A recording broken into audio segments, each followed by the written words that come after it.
once again, everybody. Andrew Rogers here for TST Total Sports Talk. Thank you very much for joining me as always. It's a pleasure to have you here, and thank you very much for tuning into another episode. We have a jam-packed episode on this week's edition of TST. There is so much to talk about. We want to waste little time, but thank you again for tuning in. Very much appreciative. If you do watch it, share so others can watch it, please.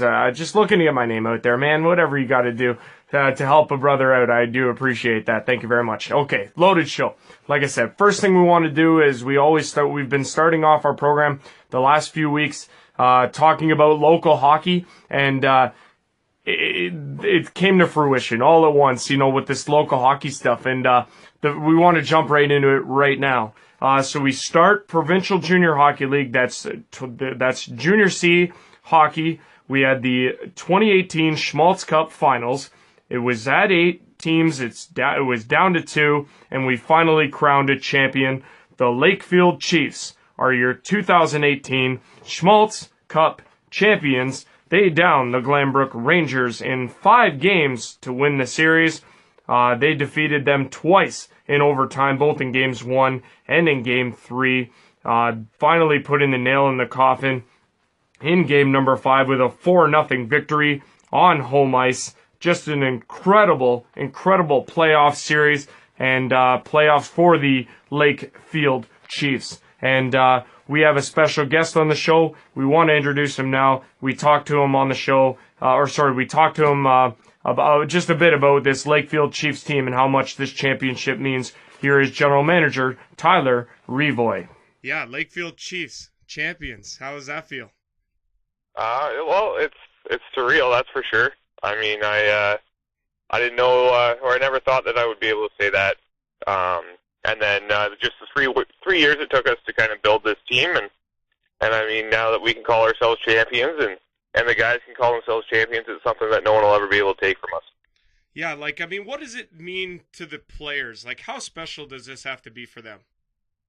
I mean, it's huge. A lot of them, over half our team played their final game of hockey there in that game 5, and I mean, that's their final game of junior hockey at the highest level that they've been able to play in. So for them to win it on home ice in front of your crowd, your family, your friends that have supported you throughout your whole career is pretty special. I mean, a lot of these guys have never played in a championship game of that caliber before, or a championship game at all. So for them to go out there and win it, and I mean, the first year guys, the experience that they're going to gain from that is just it's something that's going to help them in life and in the game.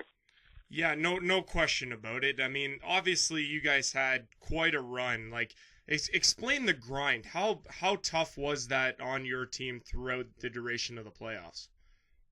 Yeah, I mean, anytime you're going to the finals, it's going to be tough. I mean, we played 42-game regular season, and then I can't remember how many games we played in the playoffs, but almost 30, I would say, in the playoffs. So, I mean, you're basically playing 1 3/4 seasons.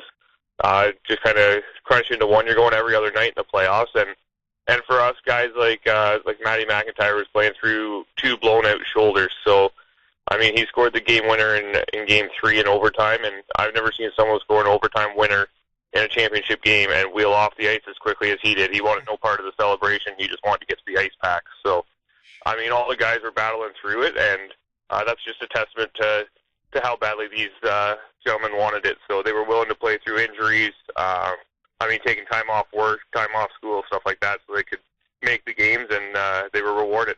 Yeah, I mean, the sacrifices, they're just no question that you have to do it at that point.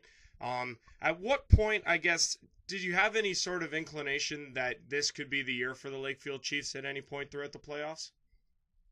Yeah, I mean, we were always, even throughout the year, we built for this year. We pushed all the chips in, and we loaded up with some guys that were older and had some playoff experience, but not at the championship level. So, I mean, we planned to go for a long run, and I mean, getting by one of our nemesis in Port Perry to win the Cougar Cup, which is our division championship, was huge for us. I mean, that they had our number all year and for the past couple seasons. So to get by them, I mean, then we started to think there's something going on here, and it's going to be special. And I mean, we had 2 grinding series with Port Hope and Stainer, so I mean, the guys, they could have checked out in either one of those in the Game 7 and just said, we're done with hockey for this year, but they battled through it, and when we got up 3-1 on Glanbrook, it was pretty sweet. I mean, we knew we had 3 chances to finish them, and to do it in Game 5 at home was just that much better.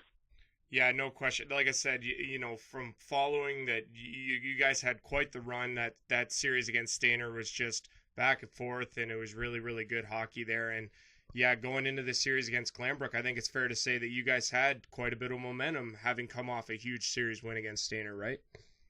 Yeah, I mean, winning that Game 7 on the road in Stainer after we lost the heartbreaker at home in overtime in Game 6 was huge for our guys. I mean, they were obviously missing a couple of their big guns, but for us to come out, we took care of business right from the puck drop, and I mean, we put our foot down on the pedal and didn't let up. So we definitely had a lot of momentum going in, but I think a lot of it got sniffed out in that Game 2 loss to Glanbrook. And then winning again Game 3, I think that was what really put us over the top. I mean, just like I said, seeing Matty McIntyre score that goal, the guys knew he's putting it all on the line.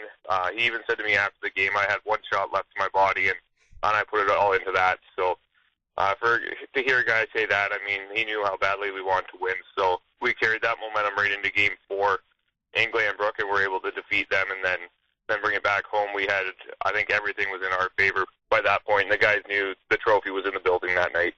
Right. Yeah, no, absolutely. It's such a humbling feeling and motivating feeling once you know that championship is there for the taking on that given night. It's special, no question, for the players to win the championship, but what does it mean from a general manager's perspective to guide this team to this championship? Oh, I mean, it's undescribable. I mean, it's easily it was the second best day of my life. I mean, aside from the birth of my daughter, like you just can't put it into words.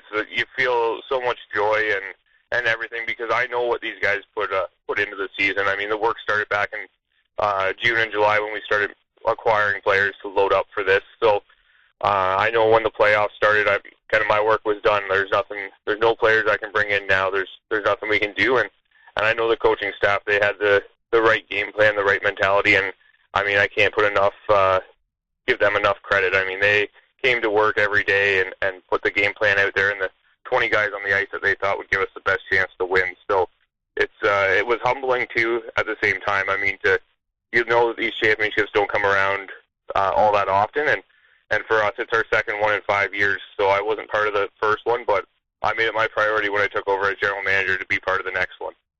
Well, and you sure did. And again, congratulations, Tyler, to you and the Lakefield Chiefs on winning this championship, and all the success, and best of luck again for next year. And we really appreciate you doing this. Thanks for taking the time.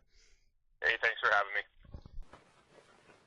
So yes, the Lakefield Chiefs are your 2018 Schmaltz Cup champions. An unbelievable run for them. Thank you, Tyler, for doing this, for being on the show. And again, congratulations and all the successes on next season and the seasons upcoming after that. We move now to the GOJHL, which is the Junior B circuit, and we did crown a champion there. It was unbelievable, on the same night, no less. That's right, folks. The Caledonia Corvairs and the Listowel Cyclones go into battle in the championship, and the Listowel Cyclones are your 2018 Sutherland Cup champions with a commanding sweep of the Caledonia Corvairs. They win the series in 4 games with scores of 4-3, 6-3 in game number 2, 2-0 in game number 3, and 4-1 in game number 4. An absolutely dominating performance from the Listowel Cyclones. As you can see here, they win the final after dispatching of the London Nationals. They go on and take on the Caledonia Corvairs, and they defeat them. It's just an unbelievable run for the Listowel Cyclones, and again, congratulations go out to them on this incredible accomplishment. It's the first ever Sutherland Cup championship in their history. Also, they also won the Cherry Cup earlier against the Elmira Sugar Kings right before the Sutherland Cup semifinals got underway. So it was a huge year and a banner year for the Listowel Cyclones. And they got a new arena this year, and they celebrated it in style with giving it a grand party. So congratulations to the Listowel Cyclones on winning the 2018 Sutherland Cup Championship over the Caledonia Corvairs. Caledonia, very strong team. Congratulations to all of them on their success throughout the year. But it was not to happen in this occasion, as the Listowel Cyclones are the winners. We want to shift our gears now as we are days away from the start of the 2018 World Hockey Championships, which will be taking place in Denmark this year. Team Canada is stacked, loaded, and ready to go. Without further ado, here is your roster. If you haven't heard already, here is it now. We start with the forwards. We got Jordan Eberle from the New York Islanders, Braden Shen from the St. Louis Blues, Josh Bailey from the New York Islanders, Matthew Barzal from the New York Islanders, Jaden Schwartz of the St. Louis Blues, Pierre-Luc Dubois of the Columbus Blue Jackets, Tyson Jost of the Colorado Avalanche, Jean-Gabriel Pageau of the Ottawa Senators, Bo Horvat of the Vancouver Canucks, Anthony Bouvier from the New York Islanders, Ryan O'Reilly of the Buffalo Sabres, Ryan Nugent-Hopkins of the Edmonton Oilers, and Connor McDavid of the Edmonton Oilers. He will wear the C. He will captain Team Canada in this tournament. Assistant captains are Ryan O'Reilly, Josh Bailey, and Braden Shen. Switching over now to your defensemen and goalies. First, Joel Edmondson from St. Louis Blues, Aaron Ekblad of the Florida Panthers, Ryan Pollock of the New York Islanders, Darnell Nurse of the Edmonton Oilers, Ryan Murray of the Columbus Blue Jackets, Thomas Chabot of the Ottawa Senators, Colton Parayko of the St. Louis Blues, and then in goal, you have Curtis McElhinney of the Toronto Maple Leafs and Darcy Kemper of the Arizona Coyotes. Interesting add here is Michael DiPietro. He was playing his OHL hockey with the Windsor Spitfires, but he has been added to the Canadian roster in goal. It'll be interesting to see what minutes he may or may not play in this tournament. As far as Team Canada goes, they start their tournament on Friday at 10:15 a.m. at the Jyske Bank Boxen Arena in Denmark. It'll be Team USA versus Team Canada on Friday. Then they would go from there. They also play South Korea. They'll play Denmark in their third preliminary game. They'll play Norway in their fourth preliminary game. Then they would play Finland on Saturday, May the 12th. Before wrapping the preliminary rounds against Latvia and Germany. The quarterfinals will get underway Thursday, May 17th, with the semifinals going Saturday, May 19th, and the gold medal and bronze medal games will be played on Sunday, May the 20th. So yes, it'll be really interesting. Team Canada going for gold at the World Hockey Championships. It'll be really interesting to see how this tournament shakes out. We look forward to covering it for you right here on TST Total Sports Talk week after week. We'll take a quick break. We'll come right back with our North Stars report. We'll be right back.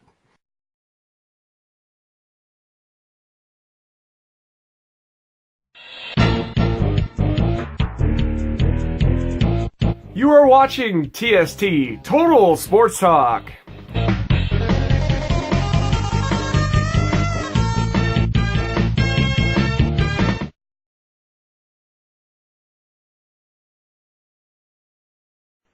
Welcome back to the program, everybody. Andrew Rogers here for TST Total Sports Talk. Thank you very much for joining me.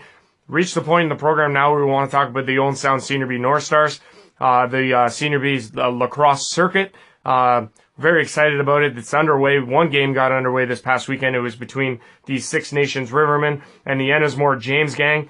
Six Nations winning 13-11 was the final.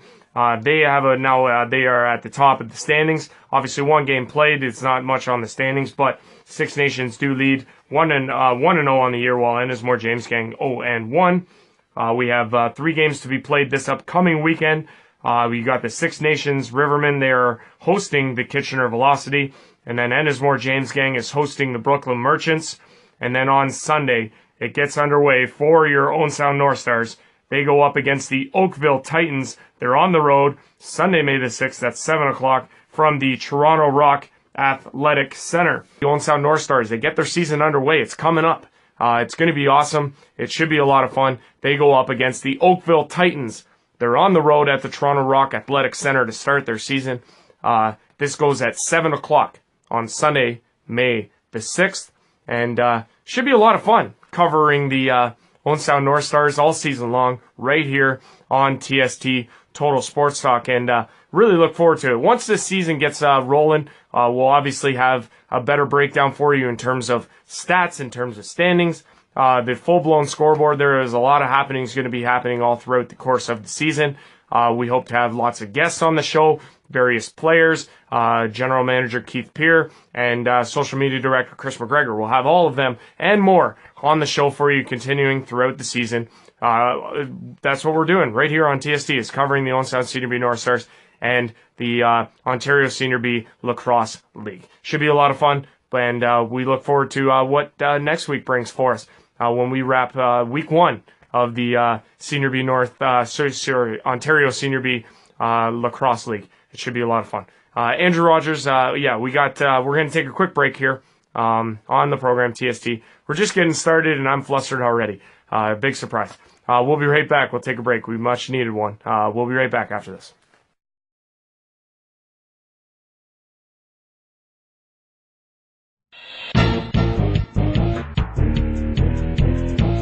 You are watching TST, Total Sports Talk.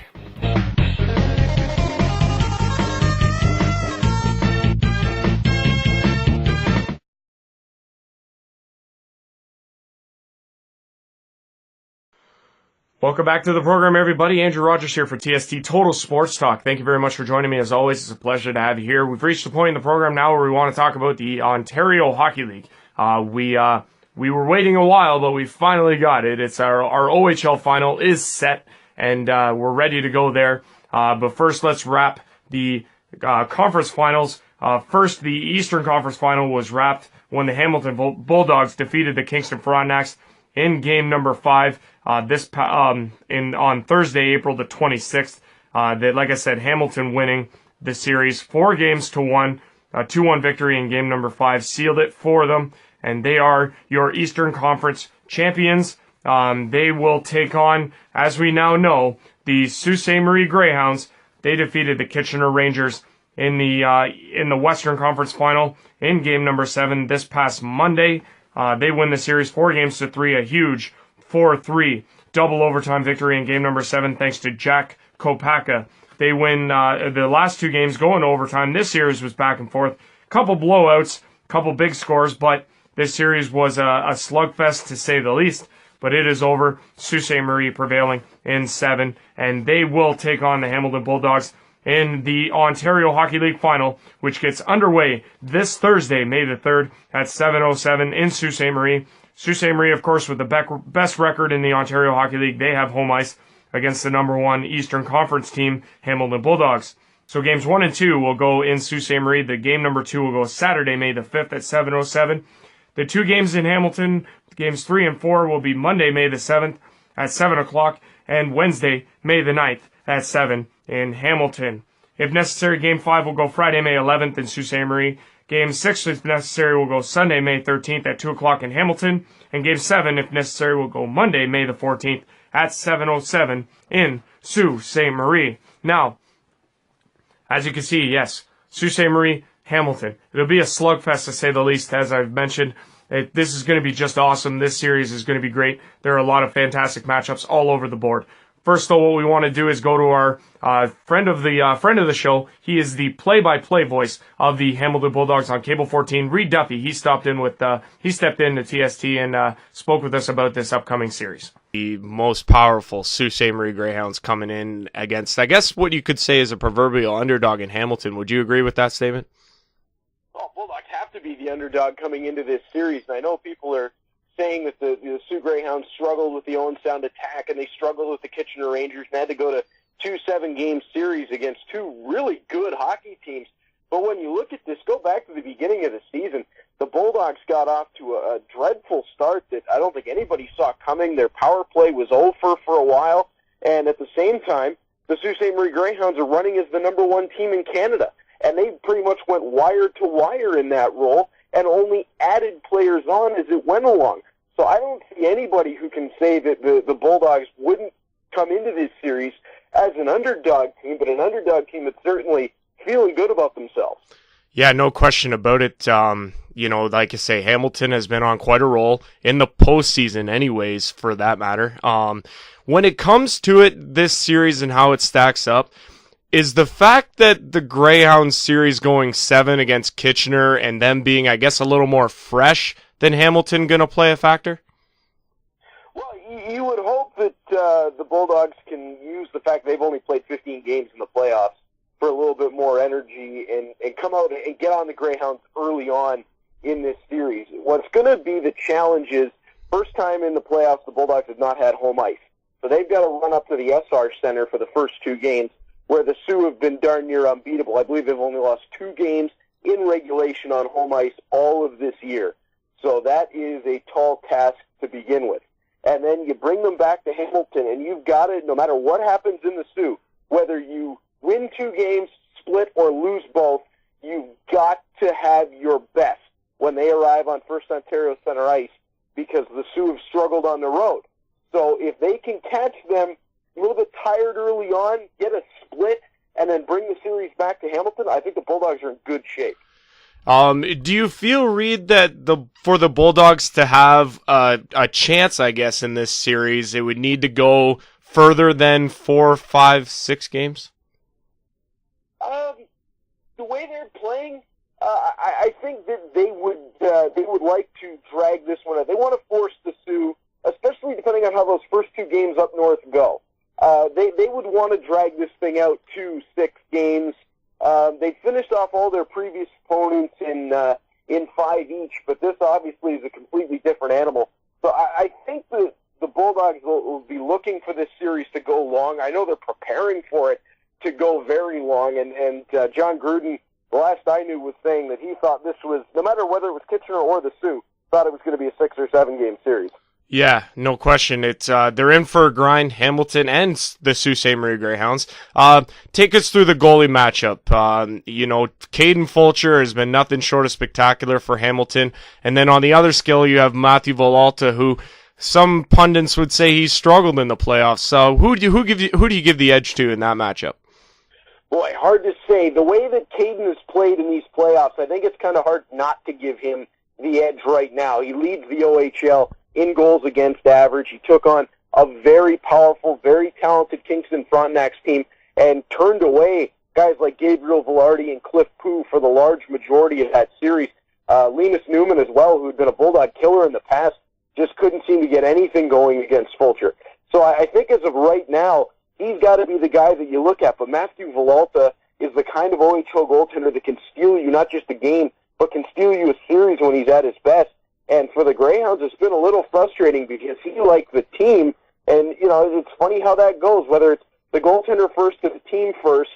When they've been away from home, they've struggled mightily. When they've been at home, Villalta and the Greyhounds have looked near unbeatable. So it's going to be interesting to see what they do in the scenario at the SR and then at the First Ontario to see what team shows up when. Yeah, no question. Home ice will be huge, no question. When it comes to from a matchup perspective, could you pick one matchup that might be overly intriguing for you, like a player from Hamilton and a player from the Sioux, that you really interested to see how it plays out? Well, I'll actually give you one better. I'll give you a line matchup that I'm really interested in, because the wingers for the Sault Ste. Marie third line are Jack Kopaka and Tim Gettinger. That is a whole lot of size and skill, and both of those guys can really move. And Kopaka, despite the fact that the Bulldogs only see the Greyhounds 2 times each regular season, has consistently played well against the Hamilton Bulldogs. The question will be, what line do they match up against? And if you go straight down the depth chart, third line for third line, is that line with Kopaka and Gettinger versus the line of Entwistle, Strome, and Bitten, 3 OHL veterans who Bulldogs fans absolutely love. They've been with the team, Bitten the shortest term with the team, and he joined last fall. That matchup right there, as you get down the depth run, this is the first time that either of these 2 teams have seen almost that mirror image where they can roll 3 scoring lines over the board, and whichever one of those lines contributes more could tip the balance of power in the series. Yeah, it should be a lot of fun, Reed. We're really looking forward to it. Hey, if anybody wants to listen or watch, how can they do that? Cable 14 will have games 1, 2, 3, 5, and 7. Sportsnet is taking games 4 and 6, so unfortunately, I'm only getting to do game 3 of the OHL final, but Hey, it's going to be a lot of fun anyway. I'm going to give it everything I've got, and hopefully everybody enjoys what's going to be a monumentally fun series between two really good hockey teams. So Cable 14, cable14now.com for our on-demand and streaming service, and of course Sportsnet for the other two games in the series. But Andrew, this is going to be a wild one. I hope everybody has fun. Well, thank you, Reed, for doing this. We really appreciate you stopping by. And, hey, maybe we could talk down the line about how the Bulldogs captured the championship. We'll keep our fingers crossed. Thanks for doing this, pal. Hey, I hope so. And any time, buddy. Always a pleasure.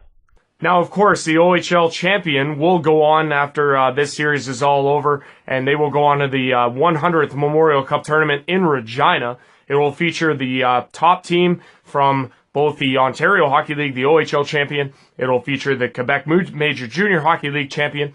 It'll feature the Regina Pats as the host. They are there no matter what.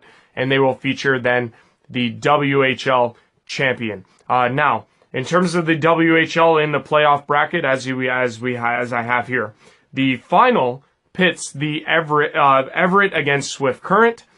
This is going to be a fantastic series, a matchup of 1 versus 2, one being in the western side, and then 2 Swift Current Broncos being in the east side. And this series should be an absolute phenomenal matchup. And one of these two teams will represent the Western Hockey League as the Western Hockey League champions in the Memorial Cup, along with the host Regina Pats. And then in the Quebec Major Junior Hockey League, you have Blainville-Brossard. I don't know if I pronounced that right, but these, the Quebec Major Junior Hockey League French pronunciation teams has never been my forte.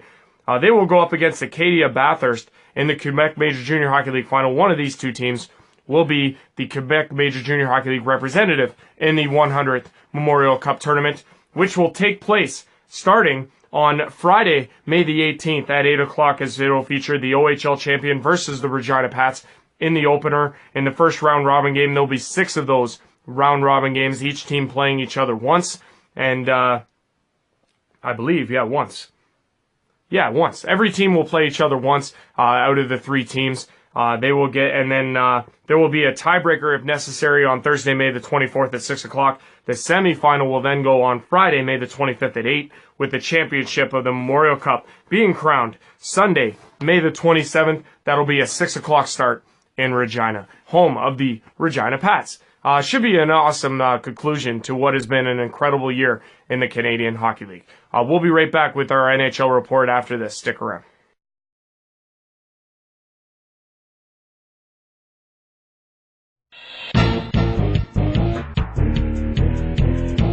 You are watching TST, Total Sports Talk.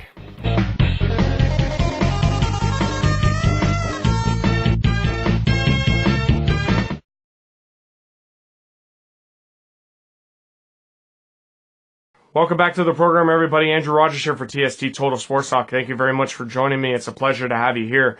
We've reached the point in the program now where we want to talk about the National Hockey League, and why not? Last time we spoke, we were teeing up game number 7 between the Maple Leafs and the Bruins.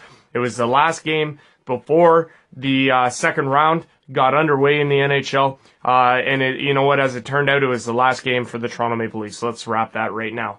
Yes, game 7 between the Boston Bruins and the Toronto Maple Leafs at the TD Garden in Boston.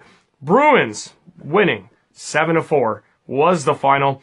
Maple Leafs actually held a 4-3 lead going into the third period, but would suffer the next 4 goals in the third period, and they would be shocked in this one once again, bringing up shades of past failures against the Bruins in game number 7, i.e. 2013. But the Bruins, yes, prevailing in 7. They win 7-4. Scoring for the Maple Leafs, Patrick Marleau with his 3rd and 4th of the playoffs. Kasperi Kapanen and Travis Dermott adding their 1st of the playoffs. William Nylander notching a pair of assists along with Mitch Marner with an assist. Jake Gardner going a -5. I would love to harp on him, but I've already done that enough in the past week, so I'm going to refrain from doing so. You can't hang it all on one player, but -5. I mean, come on. Boston Bruins, scoring for them, Jake DeBrusk had his 4th and 5th of the playoffs. Patrice Bergeron scoring a goal and 2 assists. It was his 1st of the playoffs. David Pastrnak adding a goal and an assist. He had 5 in the series against the Maple Leafs. And Brad Marchand with a goal and an assist. His was the empty netter that ultimately put the dagger in the throats of the Maple Leafs. David Krejci adding 3 assists. Boston massively outshooting the Maple Leafs on this night, 36-24. Both teams going 1 for 2 on the power play. Frederik Andersen was shaky, and he did not have his best night. He stopped 29 of 35 in the loss, while Tuukka Rask gets the win, although he only stopped 20 of 24. The Boston Bruins' high-powered offense bailed him out, and they will be moving on, where they will face off against the Tampa Bay Lightning in the second round, which we'll get to in just a moment. First, our standings in our TST NHL Playoff Bracket Challenge.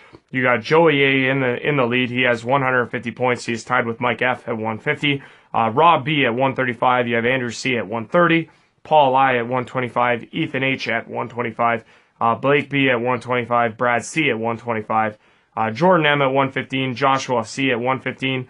Chris H at 110. Chad S at 110. Jesse T at 105. Sean R at 100. Brandon G at 100. Julie B at 100. And Butch C at 100. The rest of the way, it's going to be tough for them. The way it works the rest of the way is if you don't have a matchup correct, you're not going to get any points correct in that matchup. So if the matchup's right, you'll get the points. If it's not, you're out of luck. Sorry to say. All right, let's again. So as mentioned, the Bruins and the Maple Leafs, they finish in 7. Boston winning game number 7, 7-4. They advance. Here's how your bracket shakes out. First, we want to start in Nashville between the Nashville Predators and the Winnipeg Jets. That's the first series we look at here. Currently, Winnipeg leading this series 2-1. A massive win in game number 3 against the Nashville Predators on home ice. They spotted Nashville with a 3-0 lead after the first period, and they would roar back and score 7. They would outscore Nashville 7-1 the rest of the way for the 7-4 victory. Like I said, Winnipeg leading this series now 2-1. Game number 4 goes Thursday, May the 3rd at 9:30 in Winnipeg. Game 5 would then go Saturday, May the 5th in Nashville. Monday, May the 7th would be Game 6 in Winnipeg, and then Thursday, May the 10th in Nashville, if necessary, for Game number 7. Switching on to our next matchup in the West, we have the Vegas Golden Knights and the San Jose Sharks. Vegas coming out and hammering San Jose in the first game of this series, 7-0. San Jose responding in a huge way with a 4-3 double overtime win in game number 2, and then Vegas winning in game number 3 in overtime, 4-3, thanks to William Karlsson. Game 4 of this series would go Wednesday, May the 2nd at 10 o'clock in San Jose. Game 5 would then go Friday, May the 4th at 10 in Vegas. Game 6 is Sunday, May the 6th in San Jose, and then Tuesday, May the 8th in Vegas for game number 7 if necessary. Switching over now to the Eastern Conference, we start with the Washington Capitals and the Pittsburgh Penguins. Washington currently has a 2-1 series lead in this one, thanks to back-to-back wins in Game 2 and 3. Washington winning Game 2 4-1, and then Game 3 4-3, thanks to Alex Ovechkin scoring late in Game number 3 to win it. They will next play on Thursday, May the 3rd at 7 o'clock in Pittsburgh for Game number 4. Game number 5 would go Saturday, May the 5th in Washington. Game 6, Monday, May the 7th in Pittsburgh. And then Game 7 would go Wednesday, May the 9th in Washington. And then final series has the Tampa Bay Lightning and the Boston Bruins, as mentioned earlier. This series is all knotted at 1 apiece through 2 games. The next game in this series will go tonight, Wednesday, May the 2nd at 7 o'clock in Boston, with Game 4 also in Boston on Friday, May the 4th at 7 o'clock. Game 5 would go Sunday, May the 6th in Tampa Bay. Game 6, Tuesday, May the 8th in Boston, and then Thursday, May the 10th in Tampa Bay, Game 7. Again, if necessary. It was also announced this past week, the 2018 NHL entry draft order. As you can see here, the Buffalo Sabres winning the draft lottery. They will get the number 1 pick and have a chance to draft consensus number 1 Rasmus Dahlin, the defenseman out of Sweden, who's already drawing comparisons to Erik Karlsson and Nick Lidstrom. Drafting number 2 will be the Carolina Hurricanes. Number 3, Montreal Canadiens. Number 4, Ottawa Senators. Number 5, Arizona Coyotes. Number 6, Detroit Red Wings. Number 7, Vancouver Canucks. Number 8, Chicago Blackhawks. Number 9, New York Rangers. Number 10, Edmonton Oilers. And number 11 will be the New York Islanders. They will also draft in the number 12 spot due to a trade with the Calgary Flames where they acquired their first-round pick. Number 13 will be the Dallas Stars. Number 14 will be the Philadelphia Flyers, thanks to a trade with the St. Louis Blues for their first overall selection. And the 15 pick will be the Florida Panthers in the 2018 NHL entry draft. Of course, the NHL isn't all that's going on right now in terms of playoffs. We also got the American Hockey League. Right now, the semifinals are set. The second round of the matchups are underway. So we got the Rockford Ice Hogs. They go up against the Manitoba Moose in the Central on the west side. And then in the Pacific, you got the Tuscan Roadrunners against the Texas Stars, Pacific 1 and 2. On the east side, it's the Lehigh Valley Phantoms. They go up against the Charlotte Checkers. And then you have the Toronto Marlies up against the Syracuse Crunch. In the east side of the American Hockey League playoffs. That playoffs is just unbelievable. A lot of skill, a lot of talent over there in the American Hockey League with their playoffs, like I said, in the second round, as well as the NHL. So they'll probably finish around the same time, I imagine. But again, looking forward to covering that week after week right here on TST Total Sports Talk. We're going to take a quick break. We'll be right back after this with your NBA report. Stick around.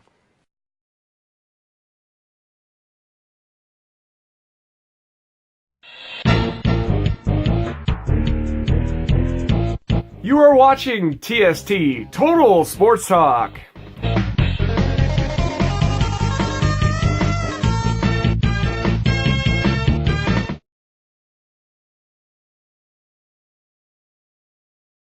Welcome back to the program, everybody. Andrew Rogers here for TST Total Sports Talk. Thank you very much for joining me. Thank you for tuning in, and hope you're enjoying the episode thus far. Reached the point in the program now where we want to talk about the National Basketball Association. The second round is in the books. It's all said and done, but first we want to wrap the Raptors series against the Washington Wizards. First up is game number 5 between the Raptors and the Wizards at the Air Canada Centre in Toronto. 108-98 was the final for the Raptors in this one as they take a 3-2 series lead. DeMar DeRozan leading all scorers in the ball game. He had 32 points and added 5 assists. DeLon Wright adding 18 and 18 points, 5 boards. Kyle Lowry with 17 points, 10 assists.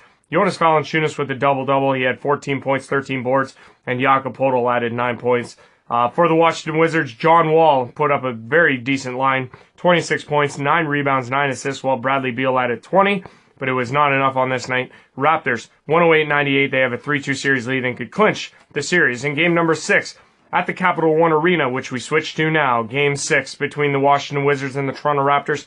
Raptors put in the bookmark on this series.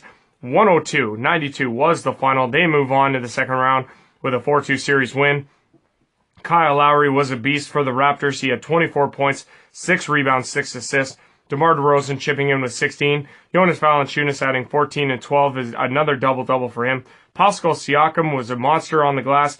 He had 11 points and 8 rebounds. Serge Ibaka with 7 points for the Raptors. On the Washington side, Bradley Beal's 32 points was a game high amongst all scorers, but it was not enough. John Wall adding 23 points, 5 rebounds, and 8 assists.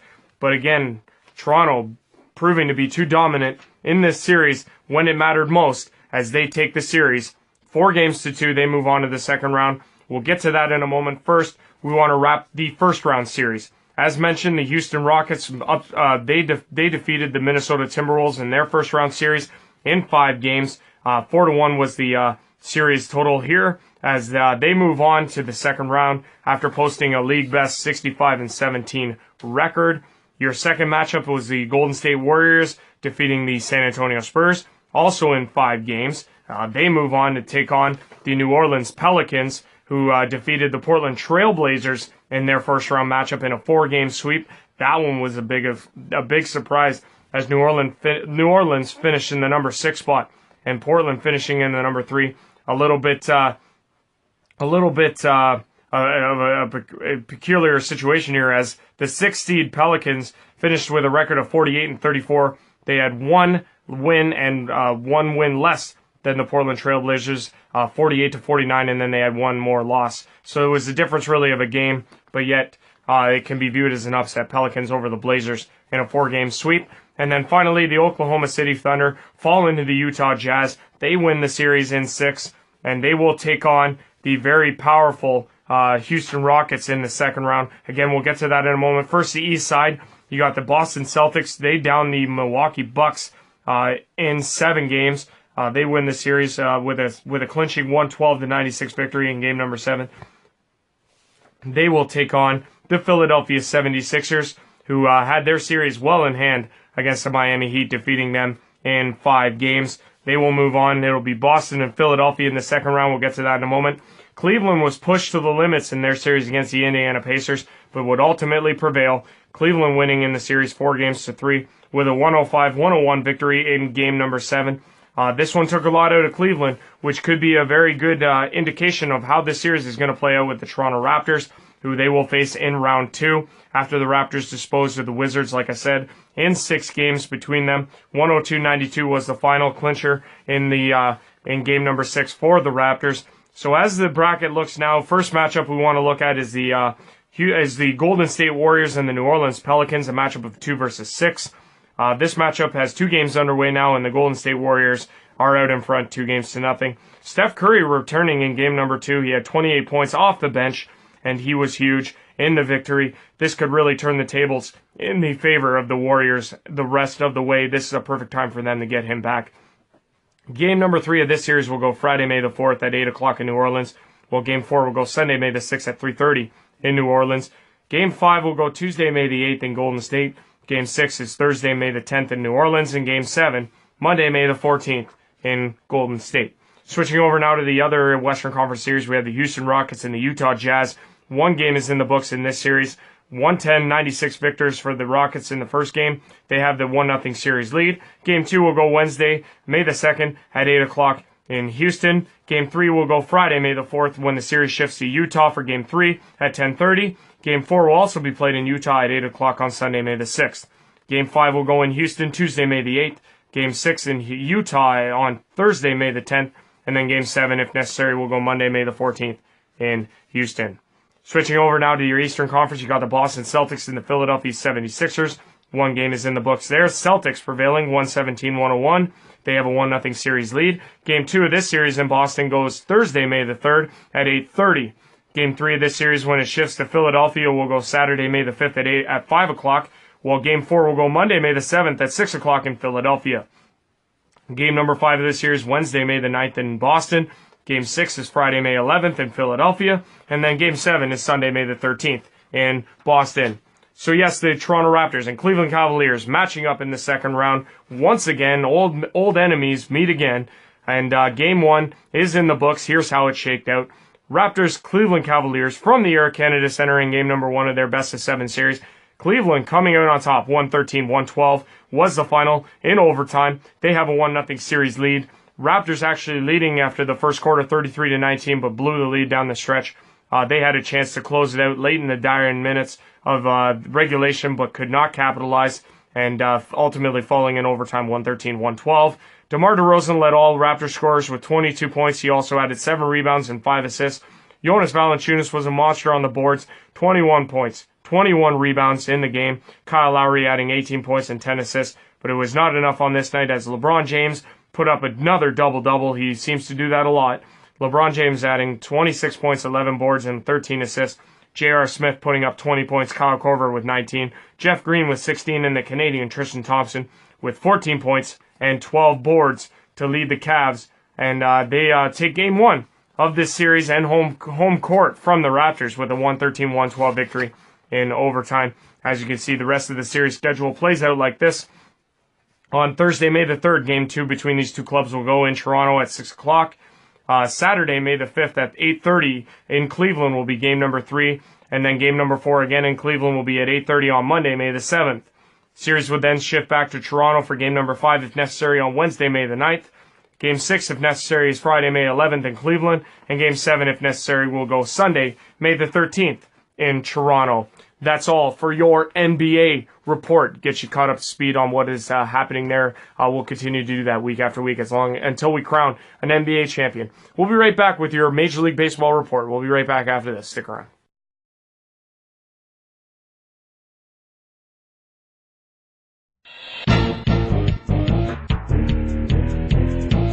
You are watching TST, Total Sports Talk.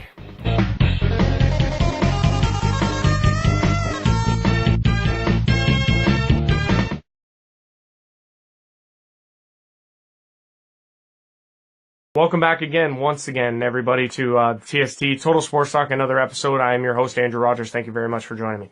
Reached the point in the program now where we want to talk about the Major League Baseball scene, and why not? Let's wrap the week that was for your Toronto Blue Jays. Red Sox defeating the Toronto Blue Jays 4-3 as Game 2 of this series went at the Rogers Center. Mookie Betts hit 2 home runs, the second a 2-run shot in the top of the 7th off of Jays reliever Danny Barnes. Like I said, Red Sox taped Game 2 of this series by a 4-3 score. J.D. Martinez would hit a 3-run home run, his 5th of the season, in the top half of the 5th inning as the Red Sox hold on for a 5-4 win, taking 2 of 3 from the Jays in this 3-game set. Rangers rookie Ronald Guzman would drive in a pair of runs with a single in the top of the 6th inning as the Texas Rangers took the first of a 3-game set from the Rogers Center in Toronto against the Blue Jays. 6-4 was the final. Marcus Stroman dropping to a disappointing 0-3 on the season thus far. Jays would then continue their series with the Rangers as 44-year-old Bartolo Colon whirled a gem for his first victory of the season as the Rangers downed the Jays for the second straight night. 7-4 was the final. Colon throwing 7 sharp innings, allowing only 3 runs on 6 hits while striking out 2. Rangers belting 3 home runs in the game off of Jays starter Jaime Garcia, who suffered his second loss of the season, dropping his record to 2-2. Jays would then snap a 4-game losing streak thanks to J.A. Happ.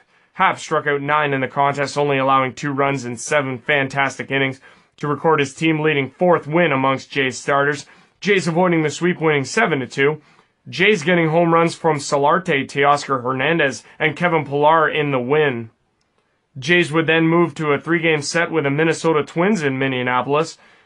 Jays with their second consecutive win in the opener of a 3-game set in Minnesota, as mentioned, against the Twins. 7-5 was the final in this one. Justin Smoke and Russell Martin hitting home runs for Toronto, while Aaron Sanchez improved his record to 2-2 on the year. Closer Roberto Osuna locked it down in the 9th to record his 7th save of the season. And then finally, last week, Toronto Blue Jays winning 7-4 in 10 innings against the Minnesota Twins in the second of the 3-game set. 2 wild pitches led to 2 runs in the top of the 10th. Like I said, Jays knock off the Twins for their 3rd consecutive victory. And Roberto Osuna also recording consecutive saves. He now has 8 saves in 9 opportunities this season. Looking now at your standings across Major League Baseball, we start in the American League, and we start in the American League East. The Boston Red Sox have a comfortable 2-game lead over the New York Yankees. They are 21-8 out of the gate. Yankees 19-10. Blue Jays at 17-12 are sitting in the number 3 spot. Tampa Bay at 13-15, 7.5. And then Baltimore at 8-21, 13 games behind the Red Sox early on. They have not gotten off to a great start early on. Switching over to the AL Central, you got the Cleveland Indians at 15-13. They lead the Tigers by 3 games. They lead the Twins by 4.5. Chicago White Sox 6.5 back at 8-19, and then the Kansas City Royals a disappointing 8-21. They are 7.5 back of the Indians. And then in your AL West, we have the Houston Astros at 20-11. 1.5 games better than the Seattle Mariners at 17-11. You have the LA Angels at 17-12. They are 2 behind. The Oakland Athletics are 14-15, 5 games behind the Astros. And then Texas Rangers at 12-19, 8 games behind in the West. Switching over to your National League, we have the New York Mets leading the NL East by a half game over the Atlanta Braves. Mets at 17-10, Braves at 17-11. Close on their heels are the Philadelphia Phillies at 16-13. They are 2 back of the Mets. Washington Nationals at 14-16, 4.5 back, and then Miami Marlins are 11-18, 7 back. In the NL Central, you have the Chicago Cubs leading there, 16-11. They are tied with the Milwaukee Brewers at 18-13. Then the St. Louis Cardinals and Pittsburgh Pirates are a half game behind both teams. St. Louis at 16-12, Pittsburgh at 17-13. And then you have the Cincinnati Reds who are falling out of it fast. They are 7-23 out of the gate, 10.5 back of Chicago and Milwaukee. And then finally, over in the NL West, the Arizona Diamondbacks sport a 21-8 record. They are 6 games better already than the Colorado Rockies at 16-15. You have the San Francisco Giants at 15-15, 6.5 back. The Dodgers at 12-17 at 9 back. And then San Diego Padres 11-20, 11 games behind. Look upcoming for your Toronto Blue Jays for this upcoming week. Anyways, they wrapped their week. They wrapped their 3-game set against the Minnesota Twins on Wednesday at 1:10. Marcus Stroman will look for his first victory of the season. He is 0-3 thus far. He'll go up against Fernando Romero, who's making his Major League debut. They will then continue their series with a doubleheader matchup against the Cleveland Indians. The first going at 1:10 on Thursday. Jaime Garcia will take the mound. He is 2-2 against Carlos Carrasco at 4-1. Then they will follow that up with it's a doubleheader day in Cleveland to make up for the rain delay from before. It's at 4:40, the second game of the doubleheader. We know Adam Plutko of the Cleveland Indians will make the start. It has not been announced who will start for the Jays yet. Then the Jays from there will go to Tampa Bay to take on the Tampa Bay Rays for a 3-game set at Tropicana Field. On Friday, May the 4th, it'll be J.A. Happ versus Yanni Chirinos, who's 0-1. Happ 4-1 on the year. On Saturday, May the 5th at 6:10, it'll be Aaron Sanchez versus Jake Faria. And then on Sunday, May the 6th, in the finale of the 3-game set, you'll have Marco Estrada go up against Chris Archer. That's a 1:10 first pitch.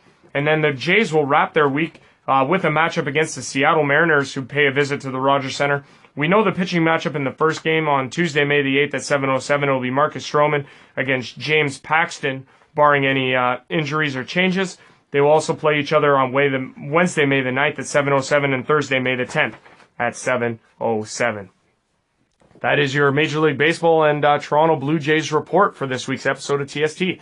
We'll be right back to close the show. Stick around.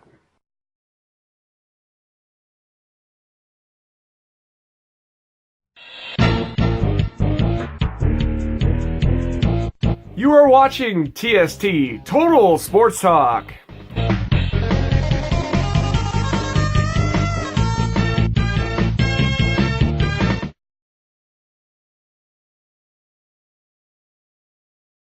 Welcome back, everybody. Andrew Rogers here, TST Total Sports Talk. Thank you very much for tuning in to this week's episode. Just want to take this opportunity to thank our guests on the show. We had General Manager of the Lakefield Chiefs, Tyler Revoy, on the show. Thank you very much to him for joining. And again, congratulations to the Lakefield Chiefs on their Schmaltz Cup victory.